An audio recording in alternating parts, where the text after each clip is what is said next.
Егоровна Григорьева, врач-эндокринолог высшей категории. И сегодня мы с вами будем говорить о сахаре в крови. Почему мы сегодня, на сегодняшний день, почему эта тема так важна? Скажите, пожалуйста. Ну, повышенный сахар крови, а будем говорить все-таки не только о сахаре крови, но о сахарном диабете.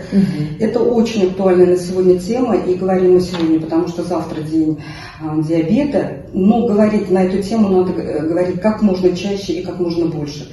Потому что это огромная социально значимая проблема для всех здравоохранений всего мира. Потому что растет сахарный диабет во всем мире. Если говорить о статистике сахарного диабета, в мире насчитывается более 500 миллионов страдающих сахарным диабетом, более 500 миллионов страдающих предиабетом. В России, по разным данным, более 5 или более 10 миллионов страдающих сахарным диабетом. В нашем районе на сегодня 6700 больных сахарным диабетом в регистре, из них 290 больных диабетом первого типа и 6400 больных сахарным диабетом второго типа. Каждые 15 лет удваивается количество больных диабетом во всем мире. Каждые 5 секунд в мире умирает один человек от сахарного диабета. То есть поэтому мы сегодня говорим об этом, но говорить надо как можно чаще. Что такое вообще сахарный диабет? Диабет – это не просто вот одно такое вот единственное заболевание. Это группа метаболических синдромов, то есть синдромов с обменными нарушениями. Из-за хронической гипергликемии, то есть хронического повышения сахара крови возникают эти заболевания. И в основе лежит или абсолютный, или относительный дефицит инсулина. То есть человеку не хватает инсулина. Но в зависимости от того, каким образом вот этот дефицит проявляется, возникают и типы сахарного диабета. То есть есть абсолютная недостаточность, когда человек заболевает диабетом первого типа, и относительная недостаточность, когда инсулина в крови даже не только есть, а много, но при этом человек болеет диабетом, потому что нарушена чувствительность тканей к инсулину. И вот тут, наверное, будем говорить о типах диабета. Да, какие типы? Потому что диабета первого типа является все-таки наследственность. А для диабета второго типа факторами риска является наследственность, ожирение, переедание, в том числе, вернее, в первую очередь простыми углеводами и жирами. Ну, простые углеводы, вы знаете, что простые углеводы – это кондитерские изделия, это сахар, это соки, это выпечка. То есть это глюкоза, которая моментально всасывается в кровь. То есть это продукты с высоким гликемическим индексом, когда глюкоза всасывается немедленно, а быстро, и моментально повышается уровень сахара крови. Это называется вот простые углеводы. И переедание жирами. Жиры, в первую очередь именно животные жиры, переедание является фактором риска для диабета для диабета второго типа.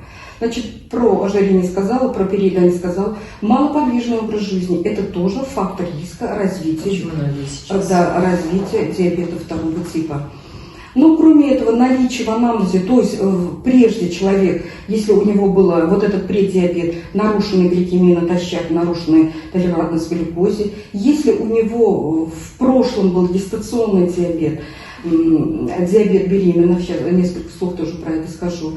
Если у него есть гипертония, если у него нарушен липидный спектр, то есть много холестерина, плохого холестерина с низкой плотностью, вредного холестерина и мало хорошего холестерина, то есть холестерина с высокой плотностью, если нарушается вот этот баланс между плохим и хорошим холестерином, это тоже является фактором риска для диабета второго типа. Вернее, если человек переедает и ведет малоподвижный образ жизни, у него уже ожирение. Конечно. Если у него ожирение, у него будет нарушен липидный спектр. Если у него нарушен липидный спектр, это приводит к сердечно-сосудистым заболеваниям. Само по себе ожирение приводит еще и к гипертонии, гипертонической болезни. Гипертоническая болезнь приводит к сердечно-сосудистым заболеваниям. То есть вот такой вот клубок, когда опять же нужно вовремя опомниться и вовремя начинать вот собой заниматься. Когда еще есть возможность избавиться еще от несуществующего, но грозящего тебе диабета. Ну, собственно говоря, Имеет значение. При диабете первого типа 10% наследуют диабет первого типа, если один из родителей болеет. Если двое родителей болеют диабетом первого типа, 50%.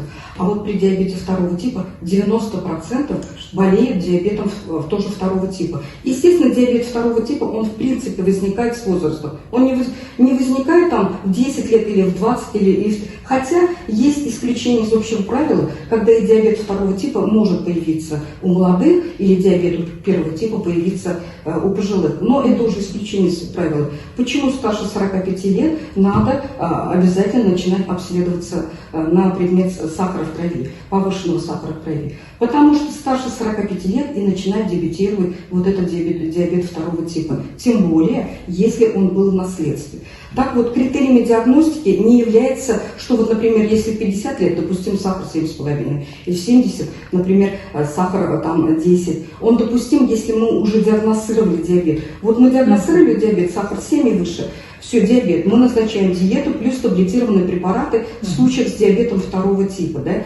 Но по возрастам мы цели устанавливаем. То есть в более молодом возрасте, когда менее отягощены заболеваниями, мало осложнений диабета или их нет, целевой гликированный гемоглобин или средний сахар целевой, он может быть меньше, скажем, 7 или меньше 7,5. Мы ставим такие цели. Сахар 7, если мы установили 7,5, а у него сахар 7,3, мы говорим, у вас целевых значений. Это допустимо. Мы продолжаем лечиться так, как мы лечились. В более пожилом возрасте, когда более серьезные осложнения или более серьезные сопутствующие патологии, например, сердечно-сосудистые, мы можем устанавливать цели до 8. Очень пожилым людям, особенно людям, когда уже идут мыслительные нарушения, когнитивные нарушения, мы устанавливаем цели до 8,5.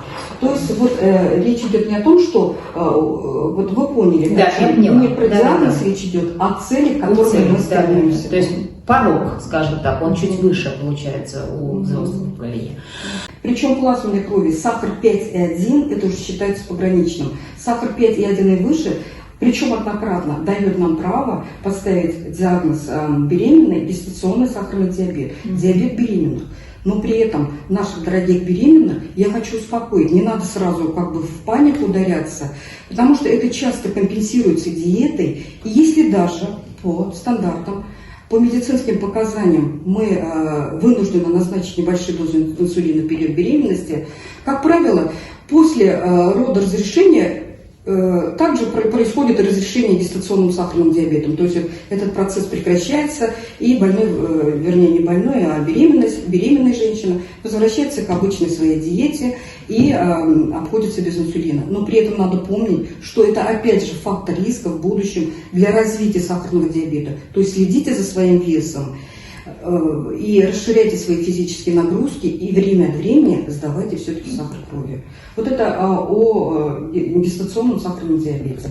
А профилактика сахарного диабета, она уже вот напрямую связана вот с этими факторами риска. То есть, во-первых, надо вовремя проходить обследование, проводить вот эти диспансерные обследования. И это важно. Конечно. Это важно. Во-вторых, если у тебя есть один или два фактора риска, если ты уже знаешь, что у тебя в наследстве был диабет, и ты страдаешь ожирением, обследоваться надо чаще, для того, чтобы увидеть уже первые звоночки, да, стал сахар крови чуть-чуть повышаться. То есть вовремя диагностировать, это профилактика сахарного диабета. И вовремя, гипертония. Если у вас повышенное давление, то нужно обследоваться, да, соответственно. И это вот вовремя диагностировать, да. Но даже без наличия сахарного диабета, имея уже факторы риска, надо начинать над ними работать, вот то, что я вам говорила. Если у вас есть ожирение, нужно сразу соблюдать диету. Причем при втором типе диабета не считают хлебные единицы, как при диабете первого типа, когда люди на инсулинах, они подсчитывать должны свои хлебные единицы, менять свои дозы в зависимости от уровня сахара и планируемых хлебных единиц, которые он будет съедать. Причем вот диабет первого типа Обязательно нужно пройти школу диабета. Очень многому там учат людей, которые будут на инсулине. При диабете второго типа, с сожалением, или без диабета, мы сейчас говорим о профилактике, надо считать калории, надо уменьшать свои калории таким образом, причем за счет углеводов, в первую очередь простых и жиров, а дальше и остальное немножко можно будет уменьшить. То есть уменьшать свои калории таким образом, чтобы худеть. Потому что можно, и как бы казалось, и мало есть, но при этом не худеешь. Это все нужно анализировать, это нужно подсчитывать, чем ты питаешься, как питаешься, во сколько питаешься, сколько калорий съедаешь, и стараться худеть. И расширять свою физическую активность. Потому что можно иногда и мало есть, а если ты лежишь на диване, ты все равно не похудеешь. Иногда можно много кушать, и если ты много двигаешься, ты будешь худеть. То есть вот диета и физические нагрузки – это залог вот профилактики сахарного диабета второго типа. И про движение я должна сказать еще, не только для похудания нужна физическая нагрузка. Само по себе движение, физкультура и спорт, они утилизируют глюкозу, то есть глюкоза, которая скапливается в крови у людей, болеющих сахарным диабетом, в результате физических нагрузок утилизируется в мышцах. Поэтому вот это обязательно важно. Вот сейчас вот люди идут осенью и зимой, идут в стационар, они говорят, вот все лето был или там была на даче, они болеют диабетом. И вот сахар был нормальный, вот сейчас сахар начал зашкаливать. А потому что ты был на даче, ты много работал, ты много ел овощей, ты не ел пироги. И если ты уже понял, что физическая нагрузка утилизирует твой сахар, значит, нужно осенью и зимой, и весной, пока вы не на даче, значит, выбирать для себя какие-то адекватные для себя комфортные нагрузки. Комфортность зависит от того, сколько тебе лет, есть сопутствующие патологии, нет сопутствующей патологии, больны у тебя суставы, больны у тебя сердце или нет. Комфортная нагрузка должна быть.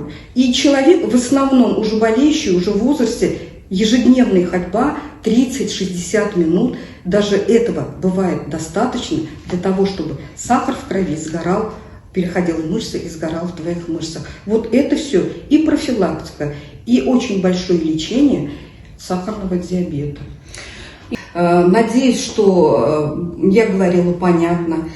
И опять же, вот возвращаясь к профилактике сахарного диабета, хочу сказать, что меняйте образ жизни сегодня, иначе сахарный диабет заставит его изменить этот образ жизни, но возьмет в залог ваше здоровье и, возможно, вашу жизнь. Это не мои слова, но это очень серьезно. И хочу закончить своими словами, менее трагичными. Даже если вы выявили сахарный диабет, у вас выявили сахарный диабет, не надо отчаиваться, не надо паниковать. Просто надо серьезно относиться к этой проблеме, надо с уважением относиться к сахарному диабету, и диабет будет относиться с уважением к вашей жизни. Я желаю вам крепкого здоровья и долгих лет жизни. Огромное спасибо.